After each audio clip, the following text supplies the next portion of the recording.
विश्व मानचित्रमा रहेका मुलुक तथा मुलुकवासीहरूको मन र मस्तिष्कमा कहिल्यै नमेटिने गरी गोर्खाली वीरहरूको रगत र पसिनाले सुनौला अक्षरमा कोरिएका वीरताको गाथा र बहादुरीको मूल्याङ्कन स्वरूप विभिन्न अन्तर्राष्ट्रिय पदकहरूले विभूषित नेपाली गोर्खाली वीरहरूले सजिएको छातीले समग्र नेपालीहरूलाई गौरवान्वित बनाएको छ। विश्व मानचित्रमा वीरहरूको भूमि भनी नेपाललाई चिनाउने ती वीरहरूलाई नमन। बुवा जसवीर गुरुङ र आमा गोविन्द गुरुङको कोखबाट विक्रम सम्वत 1969 मङ्सिर महिना बुधबारको दिनमा नेपालको पश्चिम क्षेत्र पर्वत जिल्लाको देउपुर जोगीथुममा जन्मनुभएका स्वर्गीय मेजर अमर बहादुर गुरुङ MBE 5 वर्षकै कलिलो उमेरमा आमा गोविन्द गुरुङको निधनले आमाको अपार माया र ममताबाट वञ्चित हुनुभई मामा घर आर भैथर घान्द्रुकमा मामा बाजेको रेखदेखमा हुर्कनु भई मावली घर घान्द्रुकमा बाजेसँगै बाल्यकाल बिताउनु भएको थियो। मावली बाजे कीर्तिसिंह गुरुङको 2 जना दाजुहरू युद्धको क्रममा वीरगति प्राप्त गरेका उहाँहरूको पेन्सन बापतको रकम बाजे कीर्तिसिंह गुरुङले बुझ्ने गरेको र सोही क्रममा पेन्सन बुझ्न गोरखपुर जाँदा अमर बहादुर पनि बाजे कीर्तिसिंहसँगै गइरहनुहुन्थ्यो। सानैदेखि सुनिमाया यानीमाया जस्ता लोकभाकाहरूका साथमा हुर्कनुभएका स्वर्गीय मेजर अमर बहादुर गुरुङ MBE सङ्गीत प्रेमी त हुनुहुन्थ्यो नै, छेलो फाल्ने लगायतका स्थानीय खेलहरूमा समेत पोख्त हुनुहुन्थ्यो। सङ्गीत र खेल लगायतका अतिरिक्त क्रियाकलापहरूमा रमाउने फौजी स्वभावका अमर बहादुरलाई बाजेसँगै पेन्सन थाप्न गोरखपुर ट्रान्जिट क्याम्पमा जाँदा सेनाको जागिरले उहाँलाई लोभ्यायो। फलस्वरूप 17 वर्षकै उमेरमा तत्कालीन ब्रिटिस गोर्खा रेजिमेन्ट अन्तर्गत 4th गोर्खा राइफलमा भर्ती हुनुभयो। इस्वी सम्वत 1914 जुलाई 28 देखि 1998 नोभेम्बर 11 सम्म विश्वले भोगेको प्रथम विश्वयुद्ध र 1939 सेप्टेम्बर 1 देखि 1945 सेप्टेम्बर 2 सम्म भोगेको दोस्रो विश्वयुद्धको युद्ध मैदानमा वीरताका साथै आफ्नो कौशलता प्रदर्शन गरेका नेपाली वीरहरूको पङ्क्तिमा दोस्रो विश्वयुद्धताका सैनिक पोसाकमा सजिएर जीवन र मरणको कुनै वास्ता नगरी कर्तव्यको पथमा लम्किएका वीर गोर्खालीहरूको माझमा सामेल रहनुभएका स्वर्गीय मेजर अमर बहादुर गुरुङ MBE ले बर्मामा भएको युद्धमा जित हासिल गर्ने जोस र उमङ्गका साथ लडाईँ लडिरहेको अवस्थामा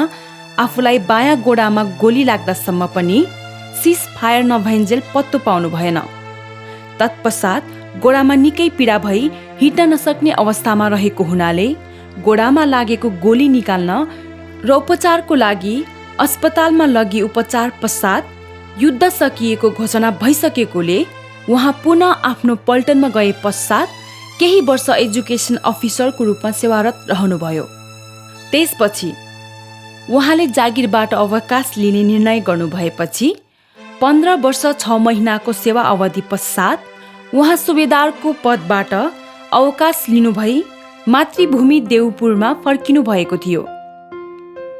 सेनाको जागिरमा कुशल वीरहरूको खाँचोको महसुस कसलाई पर्दैन थियो र अवकाश लिनुभएको 1 वर्षमै उहाँलाई सेवामा फर्कन अनुरोध गरियो र भारतको हाल कलकत्ता स्थित तत्कालीन ब्रिटिस ट्रान्जिट क्याम्प लिडामा उहाँलाई गोर्खा मेजरको रूपमा जिम्मेवारी दिइएको थियो। केही वर्ष सेवारत रहँदै आएको अवस्थामा उहाँलाई ब्रिगेड अफ गोर्खाजबाट ब्रिगेडियर साहेब र मेजर जनरल साहेबले उहाँलाई बोलाउनु भई बेलायतमा गई 1 वर्षको तालिम सके पश्चात कमिसनिङ क्याप्टेनको पदमा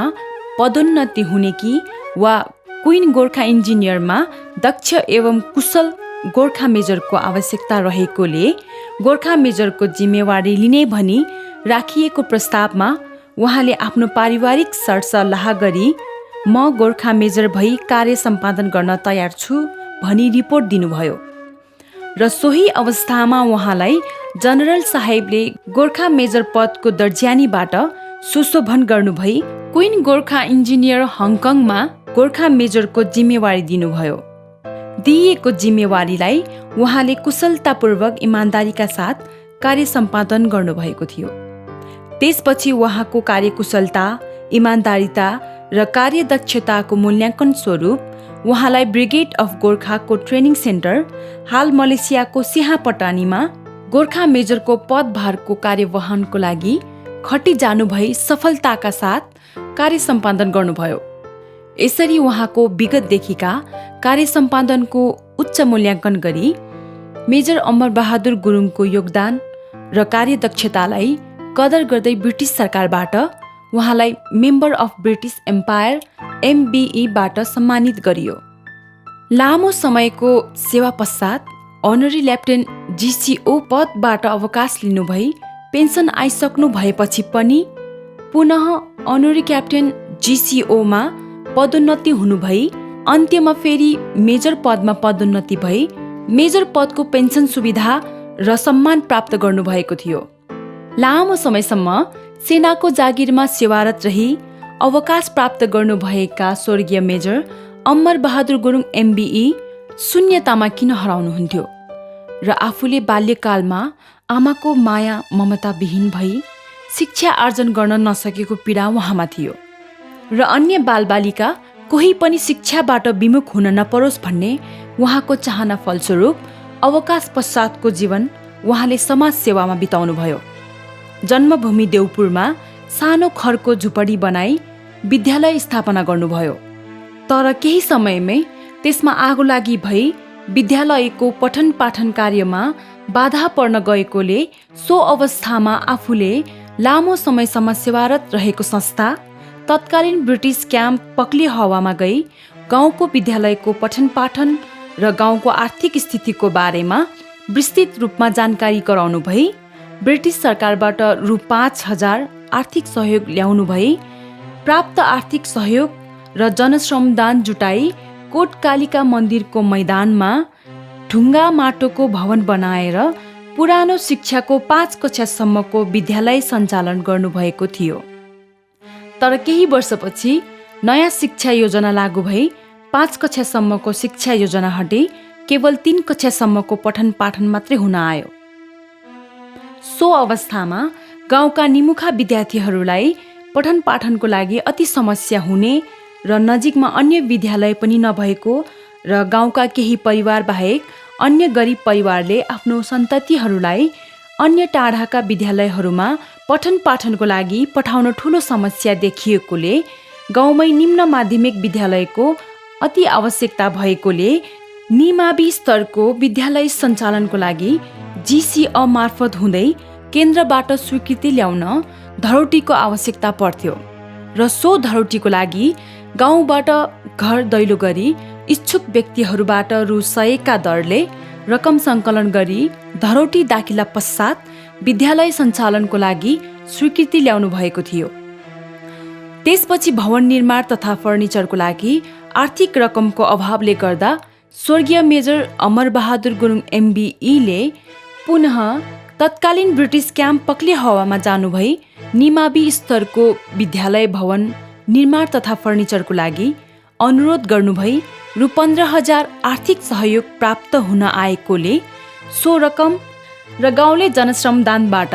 देउपुरको कडेन डाँडामा जननेत्र निम्न माध्यमिक विद्यालय स्थापना गर्नुभएको थियो।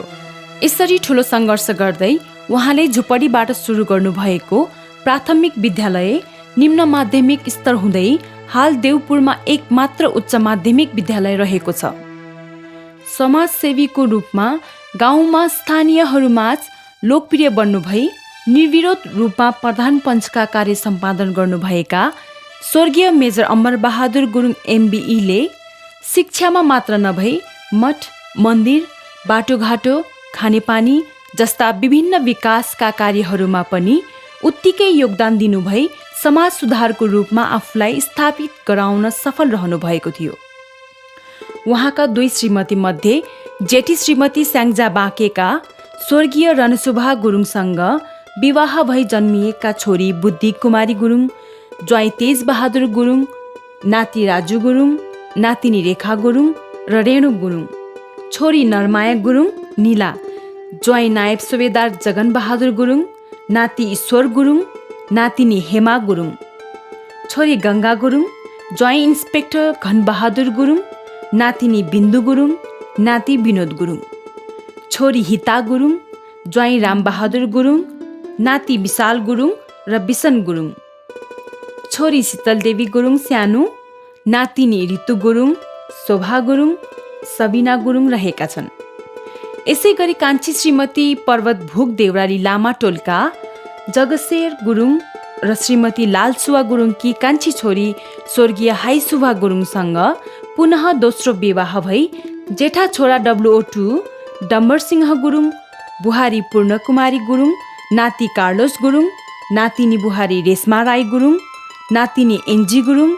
ज्वाइँ ईश्वर राई, पनातिनी साइरा जी राई, नातिनी सिजु गुरुङ, रिङ्कु गुरुङ। कान्छा छोरा SP राजेन्द्र गुरुङ, बुहारी गाजुकुमारी गुरुङ, नाति नोबेल गुरुङ, नातिनी ऐश्वर्य गुरुङ, नातिनी ज्वाइँ लविन गुरुङ, पनाति गाव्या गुरुङ, पनातिनी नाव्या गुरुङ, नातिनी जयन्ती गुरुङ, नातिनी ज्वाइँ विमलचन्द्र गुरुङ, पनाति बियोङ गुरुङ, पनातिनी जयस्मी गुरुङ। छोरी शान्तिमाया गुरुङ, ज्वाइँ इन्सपेक्टर कुलबहादुर गुरुङ, नाति गोविन्द गुरुङ, लविन गुरुङ, नातिनी लक्ष्मी गुरुङ। छोरी स्वर्गीय सुश्री बिनु गुरुङ, कान्छी छोरी खेमादेवी गुरुङ, ज्वाइँ उमेश गुरुङ, नाति सन्दीप गुरुङ, नातिनी सरिता गुरुङ समेतका सुख भोग्नुभएका स्वर्गीय मेजर अमरबहादुर गुरुङ MBE विक्रम सम्वत 2063 साल श्रावण महिना 13 गते शनिबारका दिन बिहान 5:50 बजेको समयमा काठमाडौँ महानगरपालिका वडा नम्बर 3 महाराजगञ्ज चक्रपथमा कान्छा छोरा तथा बुहारीको साथ रहेको अवस्थामा यस भौतिक संसारबाट बिदा लिनु भए पनि असल समाजसेवी, निडर, साहसी र वीर गोर्खालीको रूपमा देवपुरवासीहरूको मन मस्तिष्कमा अमर बन्नुभयो। स्वर्गीय मेजर अमरबहादुर गुरुङ MBE। स्वर्गीय मेजर अमरबहादुर गुरुङ MBE प्रति सम्मान र गर्व गर्दै सम्पूर्ण परिवारजनहरूबाट हार्दिक श्रद्धाञ्जलीका साथ उहाँप्रति कान्छी बुहारी गाजु कुमारी गुरुङद्वारा रचित पारोनासा साङ्गीतिक रचना अर्पण गर्दछौँ।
खानी मुना पारो नसरी म्यू मैरी मही घिसिटी बांग्योई नसरी माटी युपा खानी मुना पारो नसरी म्यू मै कृषि बन्योई नसरी म्यू मै कृषि बन्योई नसरी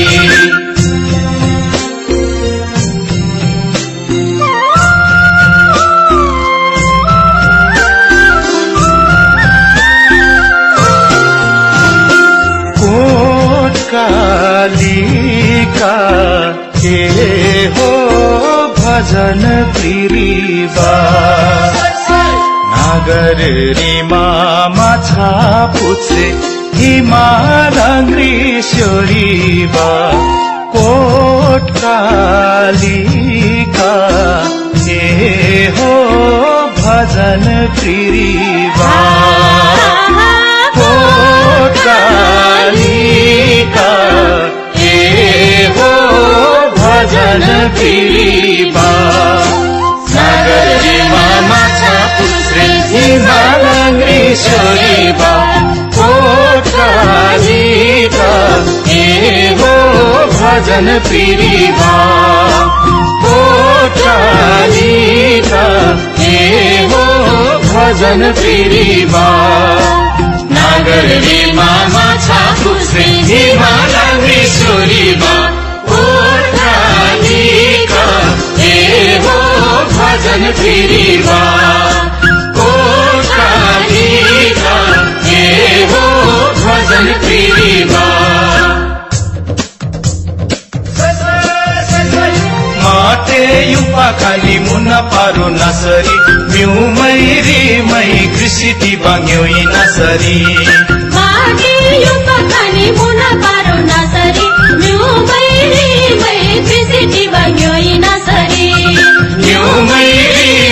कृषि बन्योई नसरी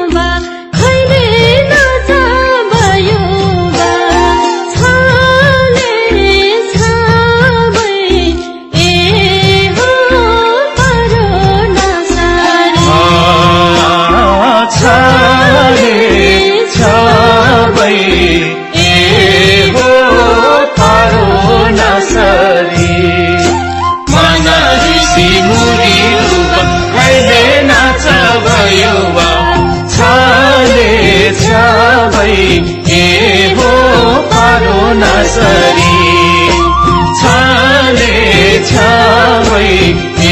हो पारो नसरी माना ऋषि मुनि रुवा खैले नाच भयुवा छाले छावै हो पारो नसरी छाले छावै हो पारो नसरी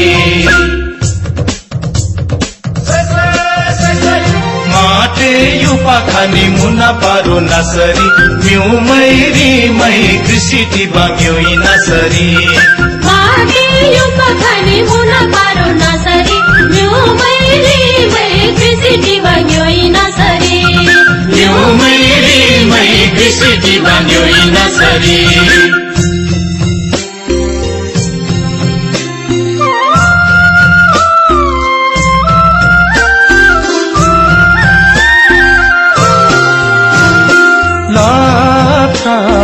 काप्तान हो वरदान पिना में चार वर्ण 36 फुलबारी मुना में लाप्तान काप्तान हो वरदान पिना में लाप्तान काप्तान हो वरदान पिना में चार वर्ण 36 फुलबारी मुना में लाप्तान काप्तान हो वरदान पिना में लाप्तान काप्तान हो वर्धन तिनमै चार वर्ण 36 फुलबारी मुनामै लाभन कफन हे हो वर्धन तिनमै लाभन कफन हे हो वर्धन तिनमै माटे युपा खानी मुना पारो नसरी म्युमै रिमै कृषि बाङ्यो नसरी